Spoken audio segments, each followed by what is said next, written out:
Assalamualaikum warahmatullahi wabarakatuh. Kembali lagi di channel Istana Misteri. Untuk kisah yang akan saya bawakan kali ini, yaitu sebuah kisah yang berjudul Pesugihan Gorengan dengan Sendang Bulus Putih. Dan sebelum kita lanjut ke ceritanya, tekan dulu tombol like video ini. Dan jangan lupa tekan juga tombol subscribe channel ini. Nyalakan juga lonceng notifikasinya agar tidak ketinggalan cerita-cerita baru dari channel ini. Dan seperti apa untuk kisah kali ini? Langsung saja kita masuk ke ceritanya.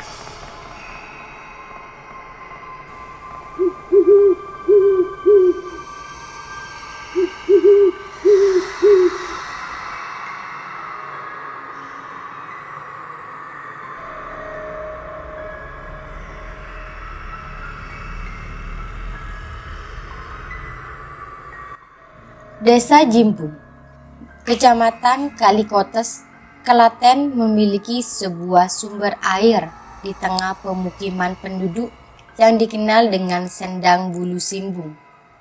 Sendang ini dulunya dikenal sebagai sarang bulus terkenal dan dikaitkan dengan legenda yang ada di Jimbung. Sendang Bulu Jimbung berada di Duku Cimungkul. Terdapat dua sendang di tempat itu. Satu dinamakan Sendang Lanang dengan kedalaman sekitar 1,5 meter dan satu lagi dinamakan Sendang Putri dengan kedalaman sekitar 2 meter. Ada struktur bangunan unik di samping sendang serta pohon randu alas raksasa. Selama bertahun-tahun, sendang ini dikenal dengan keberadaan bulus terkenal bernama Kiai Poleng dan Nyai Remang. Konon, bulus itu adalah jelmaan manusia. Dari cerita tutur, ada seorang raja bernama Raden Jakapatah di Keraton Jimbung. Karena kewibawaan dan ketampanannya, Raden Patah membuat seorang putri bernama Ratu Keling jatuh cinta. Namun, Raden Patah tidak bisa menerima cinta Ratu Keling. Kemudian, Ratu Keling mengutus abdinya, yakni Kiai Poleng dan Nyai Remang, untuk membujuk Raden Patah menerima cinta sang putri. Lantaran terus mendesak, Kiai Poleng dan Nyai Remang disumpahi menjadi bulus oleh Raden Patah. Tongkat Raden Patah kemudian ditancapkan di tanah dan menjadi pohon randu alas raksasa, yang kemudian bawahnya keluar air menjadi tempat tinggal Kiai Poleng dan Nyai Remang. Pagi itu, Bu Lastri dan Pak Bani sehabis subuhan bersiap untuk pergi ke pasar. Mereka berdua pergi ke pasar dengan menggunakan sepeda motor. Letak pasar dengan rumah mereka cukup jauh, sekitar 20 menit perjalanan. Suasananya masih pagi. Mereka dapat menghirup udara segar yang dicampur dengan asap kendaraan yang tebal menyeruak ke dalam hidung. Pagi itu, jalan raya sudah ramai sekali, dipadati oleh orang-orang yang akan memulai aktivitasnya. Ada yang berangkat ke pasar untuk berjualan ataupun melakukan pekerjaan lain. Mereka pergi ke pasar untuk berbelanja bahan-bahan untuk jualannya. Beberapa saat kemudian, mereka pun akhirnya sampai di pasar. Sesampainya di pasar, Bu Lastri dan Pak Bani langsung membeli bahan-bahan untuk jualannya. Bahan utamanya adalah tempe, tahu, pisang, tepung terigu, kol, wortel, toge, cabai, dan lain sebagainya. Karena mereka berjualan gorengan. Biasanya, Bu Lastri dan Pak Bani berpencar berbelanja supaya lebih cepat mendapatkan bahan yang diinginkan dan tidak mengeluarkan biaya lebih. Penjual yang mereka datangi sudah menjadi langganan, jadi sudah biasa dan harga yang mereka bayar lebih murah karena sudah menjadi langganannya. Setelah semua bahan sudah didapat, mereka pun pulang kembali ke rumah. Pada saat mereka kembali pulang, semburat sinar matahari sudah mulai menampakkan wujudnya, menandakan hari sudah mulai siang. Sekitar pukul 7 pagi, mereka kemudian baru pulang ke rumah dengan membawa banyak barang bawaan. Sesampainya di rumah, Bu Lastri dan Pak Bani pun bersiap-siap untuk mengelola bahan yang akan dijadikan gorengan saat jualan nanti. Keduanya saling bantu sama lain. Setelah semuanya sudah siap, Pak Bani dan Bu Lastri mulai menjajakan dagangannya dengan berjualan keliling setiap siang hari. Mereka pun pasti akan mangkal di depan pabrik yang berada di dekat kota. Karena biasanya setiap siang hari banyak karyawan yang istirahat dan membeli gorengan Bu Lastri serta Pak Bani. Pagi itu mereka berkeliling terlebih dahulu dari satu desa ke desa yang lain, sembari teriak-teriak memanggil para pembeli agar datang membeli.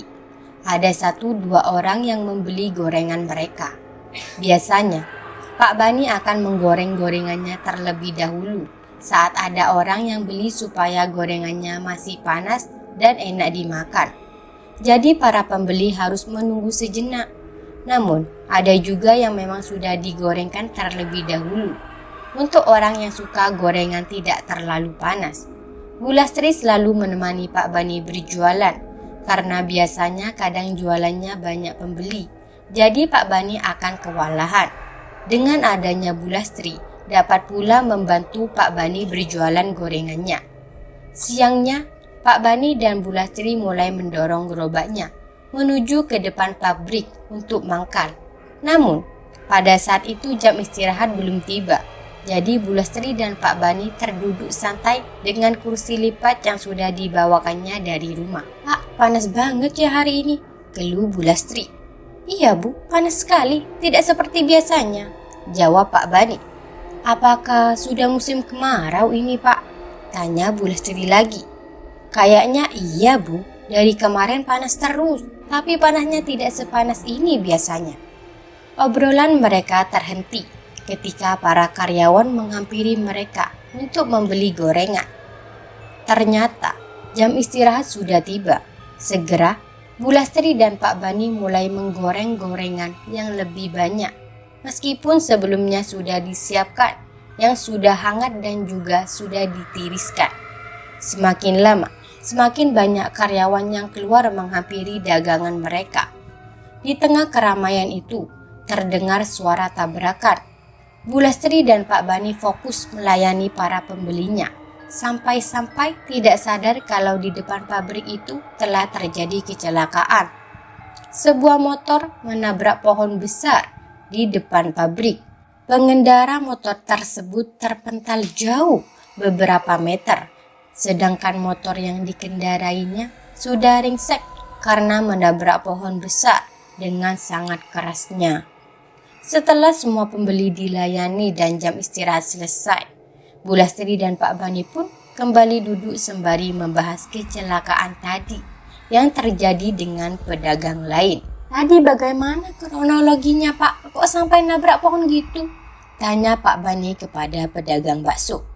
"Tadi pemotor online Pak tidak fokus mengendarai motornya hingga menabrak pohon. Diketahui katanya pemotor itu mengantuk saat naik motor," jawab pedagang bakso. "Oh gitu ya Pak, orangnya tidak apa-apa kan?" timpal Bu Lastri.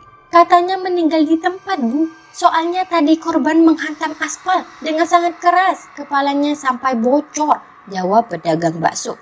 "Kasian ya Pak, itu motornya kok belum dibawa sama polisi ya Pak?" kata Pak Bani. "Belum, katanya nanti." Hari semakin sore, Pak Bani dan Bu Lastri pun duduk di kursi dengan kedua mata yang mulai mengantuk, disertai dengan semilir angin yang membuat suasana menjadi tenang. Mereka menunggu para karyawan pulang dari pabrik karena biasanya sore hari beberapa karyawan akan membeli gorengan mereka untuk dibawa pulang. Sore hari pun tiba. Semua karyawan sudah berhamburan keluar dari dalam pabrik. Ada beberapa yang datang menghampiri gerobak Pak Bani untuk membeli gorengan. "Pak, beli gorengan 3 ya, tahunya 2 ya Pak, pisang gorengnya 3 juga," ucap salah satu karyawan. "Iya Pak, tunggu ya," jawab Pak Bani. Sesaat kemudian, semakin banyak karyawan yang membeli gorengan itu. Namun, semuanya akhirnya teratasi dengan baik dan dilayani dengan baik juga. Pak Bani dan Bu Lastri senang sekali karena hari ini semua gorengannya laku habis tidak tersisa. Hari mulai petang, mereka pun segera pulang ke rumahnya dengan mendorong gerobaknya. Sinar matahari dari ufuk barat sudah mulai menghilang secara perlahan. Dengan tertatih-tatih, mereka berdua berjalan mendorong gerobak yang letaknya cukup jauh dari pabrik ke rumahnya. Sesaatnya kemudian, sayup-sayup terdengar suara azan berkumandang. Mereka semakin mempercepat langkah, berharap segera sampai di rumahnya. Beberapa saat kemudian, Pak Bani dan Bu Lastri akhirnya sampai di rumah. Sesampainya di rumah, mereka bergantian untuk mandi dan melaksanakan ibadah. Setelah mandi dan beribadah, Bu Lastri mulai memasak nasi goreng sementara Pak Bani menunggu nasi goreng masakan Bu Lastri matang sambil menghitung uang hasil jualan hari ini untuk dipisahkan uang modal dengan keuntungannya. Dengan teliti, Pak Bani menghitung uang hasil jualannya. Namun, uang yang mereka miliki masih sama saja seperti biasanya. Tidak ada peningkatan sama sekali.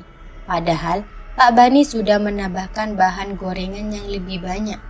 Pak Bani hanya bisa menghela nafas panjang dan mencoba menerima dengan ikhlas. Beberapa saat kemudian, Bu Lastri memanggil Pak Bani yang sedari tadi berada di dalam kamar. "Pak, sini Pak, ini nasi gorengnya sudah matang," teriak Bu Lastri dari dapur. Pagi itu, suasana di rumah Pak Bani dan Bu Lastri kembali sepi. Mereka bangun dengan perasaan lesu setelah malam yang penuh kekhawatiran. Hujan deras semalam membuat rumah bambu mereka basah dan becek, menambah suasana muram di dalam rumah.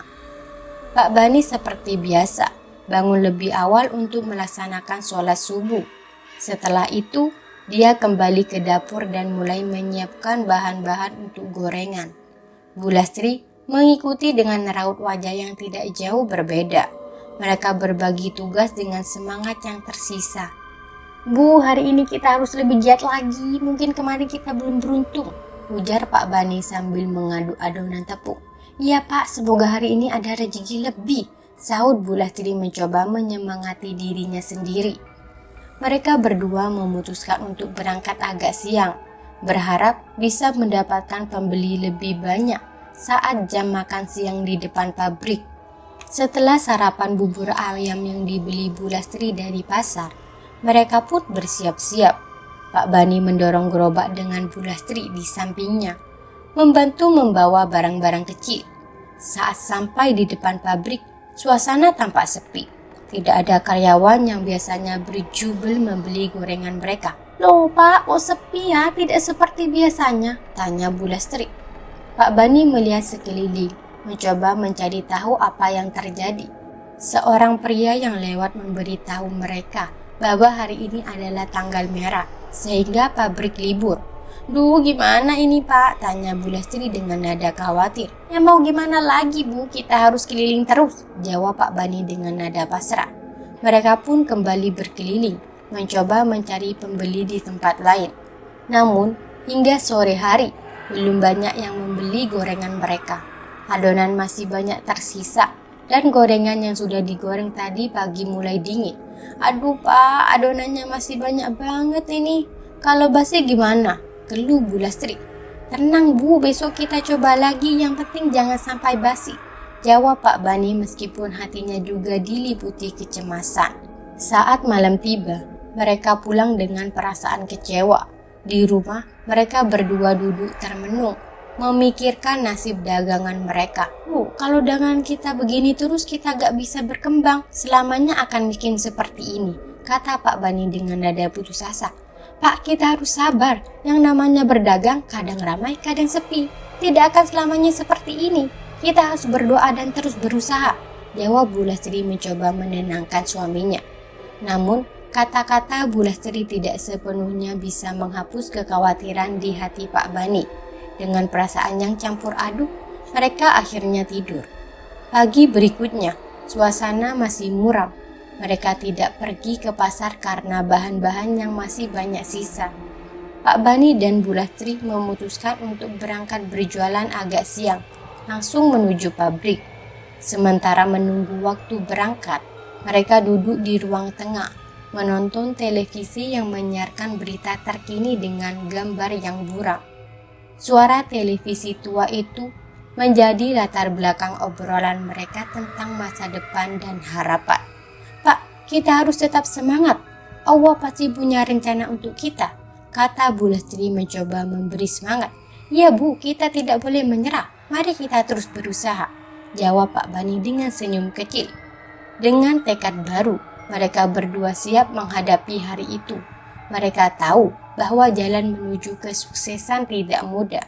Tetapi mereka percaya bahwa dengan doa dan usaha yang konsisten, mereka akan mencapai impian mereka suatu hari nanti. Melihat penjual gorengan lain ramai pembeli, Pak Bani hanya bisa menatap dengan perasaan campur aduk. Dia menghela nafas panjang, mencoba menguatkan hati. Beberapa saat kemudian, seorang pria muda dengan seragam rumah sakit menghampiri gerobak Pak Bani. "Pak, jualan apa saja nih?" tanya pria muda itu. "Oh, ada tempe, tahu, bakwan, pisang goreng, dan beberapa lainnya, Mas. Mau pesen yang mana?" jawab Pak Bani sambil tersenyum. "Saya pesen 10 tempe dan 10 tahu, Pak. Boleh tolong dibungkus?" "Tentu, Mas. Tunggu sebentar ya." Pak Bani dengan cekatan menyiapkan pesanan pria itu. Setelah selesai, pria muda itu membayar dan pergi dengan membawa bungkusannya. Pak Bani merasa sedikit lega. Namun sepanjang siang hingga sore, tidak banyak pembeli yang datang. Ketika hari mulai gelap, Pak Bani memutuskan untuk pulang. Sesampainya di rumah, dia mendapati Bu Lastri masih terbaring lemah di tempat tidur. "Bu, ini ada sedikit hasil jualan hari ini," kata Pak Bani sambil meletakkan uang di meja. Bu Lastri tersenyum lemah. "Terima kasih Pak, bagaimana jualannya tadi?" "Ya masih sepi Bu, tadi ada beberapa yang beli. Alhamdulillah kita tetap harus bersyukur." Pak Bani kemudian memasak nasi dan telur ceplok untuk makan malam. Setelah makan, mereka berdua berbincang di kamar. "Bu, besok kita coba jualan di tempat lain. Mungkin kita bisa coba di pasar yang lebih ramai," usul Pak Bani. "Iya Pak, kita harus terus berusaha dan berdoa. Insya Allah rezeki kita akan di mana-mana," jawab Bu Lastri dengan suara lemah. Keesokan harinya, meskipun Bu Lastri masih demam, dia bersikeras untuk ikut berjualan. Mereka berdua pergi ke pasar yang lebih besar dan lebih ramai. Setelah beberapa jam, mereka mulai merasakan perbedaan. Lebih banyak orang yang tertarik dengan gorengan mereka. "Hari ini cukup ramai ya Pak," kata Bu Lastri dengan senyuman. "Iya Bu, semoga ini pertanda baik untuk kita." Menjelang siang, seorang ibu dengan 2 anaknya mendekati gerobak mereka. "Pak, Bu, saya mau pesan gorengan buat anak-anak saya.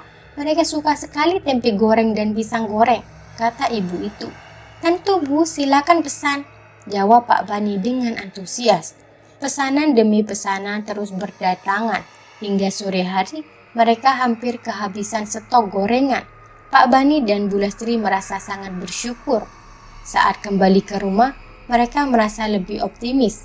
"Pak, sepertinya kita menemukan tempat yang tepat untuk berjualan. Pasarnya ramai dan banyak orang yang suka gorengan kita," kata Bu Lastri. "Iya Bu, kita harus terus berjualan di sana. Insya Allah rezeki kita akan semakin lancar." Hari demi hari, usaha mereka semakin membaik. Pak Bani dan Bu Lastri tidak pernah berhenti berusaha dan berdoa.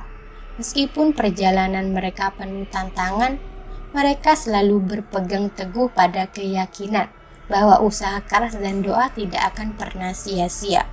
Akhirnya, mereka berhasil mengumpulkan cukup uang untuk memperbaiki rumah mereka yang reot dan mengatasi berbagai kesulitan yang mereka hadapi. Kebahagiaan dan keberkahan pun mulai menghampiri kehidupan mereka. Pak Bani akhirnya dibawa oleh Mbah Wijoyo ke Sendang Jimbung untuk melaksanakan ritual pesugihan. Suasana malam itu sangat mencekam, hanya diterangi oleh cahaya rembulan yang samar-samar terlihat di balik awan tebal.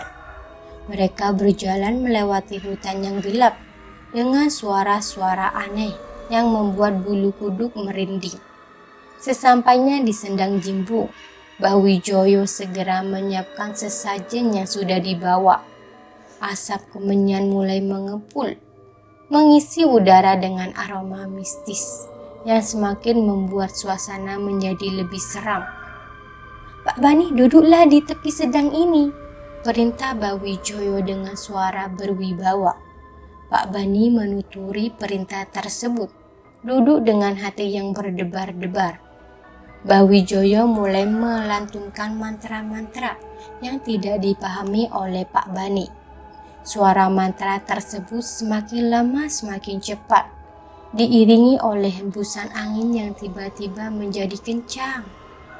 Air di sendang pun mulai bergejolak, seolah-olah ada sesuatu yang bangkit dari dalamnya. Tiba-tiba muncul sosok besar dan menyeramkan dari dalam air sendang. Sosok tersebut memiliki mata yang menyala merah dengan tubuh yang diselimuti oleh bulu tebal. Pak Bani gemetar ketakutan, namun dia tetap berusaha untuk tidak bergerak. Bawijoyo melanjutkan mantranya dengan berbicara kepada sosok tersebut. Wahai roh penunggu sendang Jimbu, kami datang untuk memohon kekayaan dan keberuntungan bagi Pak Bani ini. Terimalah sesajen kami dan berikanlah kekuatanmu. Sosok tersebut mengangguk perlahan dan dengan suara yang menggema berkata, Aku akan memberikan apa yang kalian minta. Tetapi ingat, setiap kekayaan memiliki harganya sendiri. Pak Bani harus siap dengan konsekuensinya. Setelah mendengar pertanyaan tersebut, Pak Bani merasa lega sekaligus takut. Namun dia sudah bulat tekad untuk mengubah nasibnya. Saya siap apapun konsekuensinya, jawab Pak Bani dengan suara bergetar. Ritual tersebut berakhir dengan sosok penunggu kembali ke dalam sendang.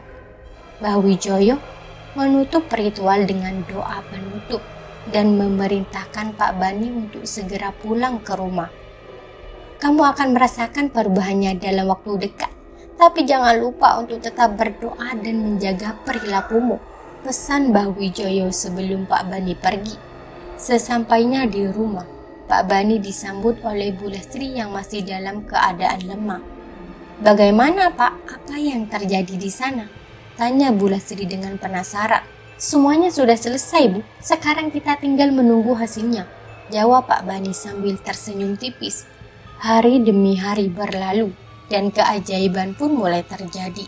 Dagangan Pak Bani dan Bu Lestri tiba-tiba laris manis, seolah-olah ada magnet yang menarik para pembeli. Setiap hari, mereka selalu kehabisan stok gorengan sebelum sore tiba. Namun, di balik keberuntungan itu, ada tanda-tanda yang aneh yang mulai muncul. Pak Bani seringkali mengalami mimpi buruk dan melihat bayangan sosok menyeramkan di sekitar rumahnya.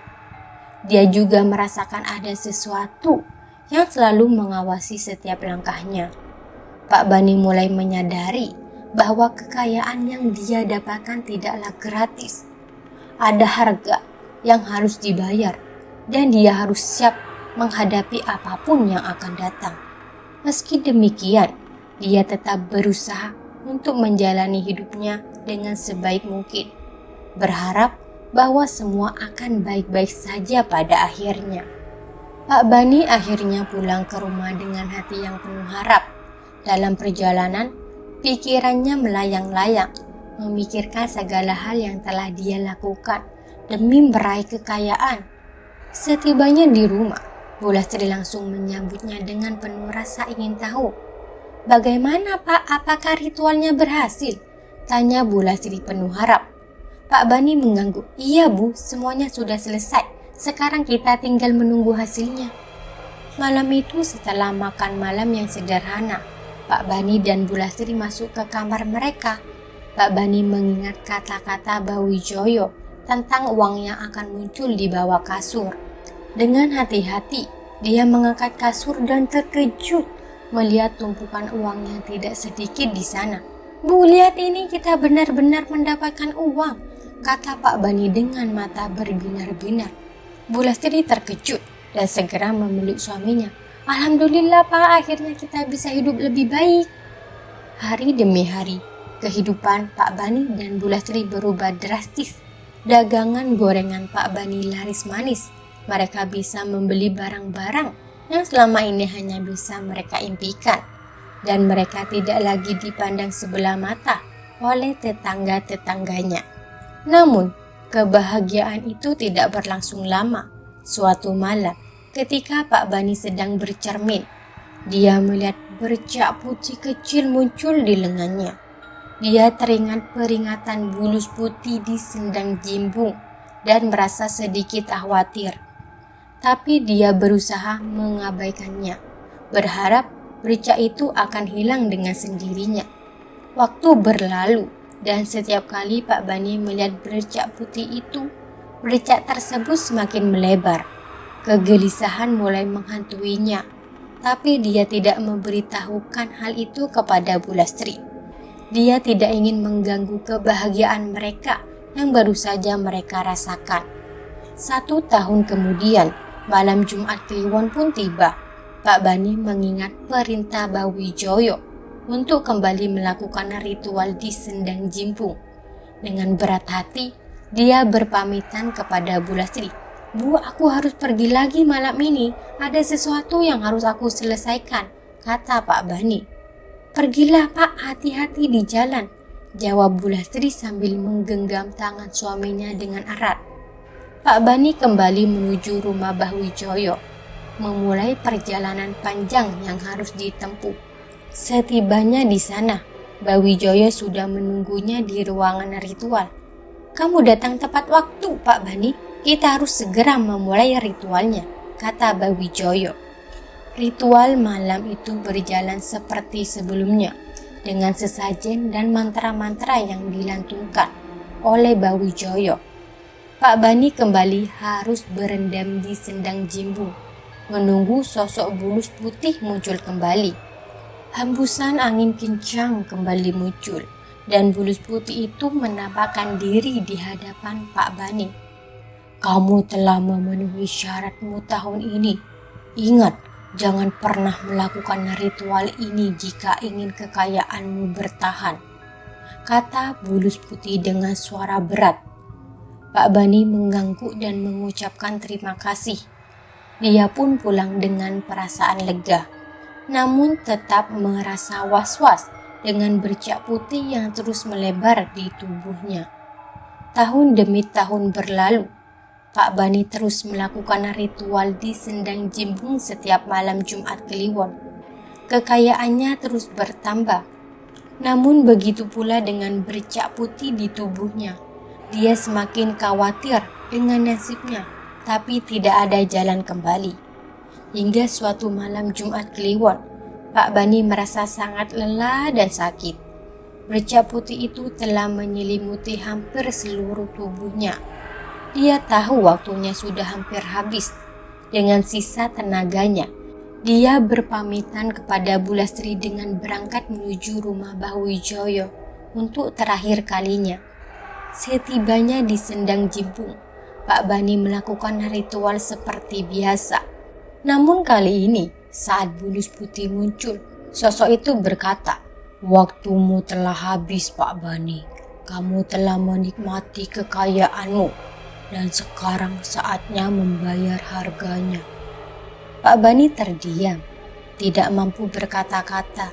Dia menerima nasibnya dengan pasrah, dan malam itu, di bawah cahaya rembulan yang gelap, Pak Bani menghilang ke dalam sendang Jimbung, menjadi bagian dari legenda pesugihan yang menakutkan.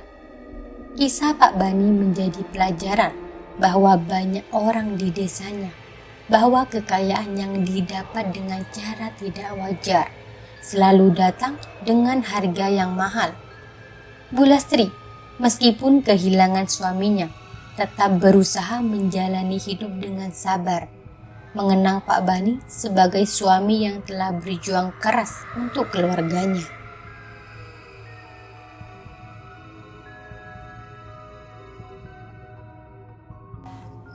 Baik teman-teman, sekian untuk kisah kali ini. Bagaimana menurut kalian tentang kisah ini? Tulis di kolom komentar. Dan buat teman-teman yang baru bergabung, jangan lupa untuk like, komen, share, serta subscribe channel ini.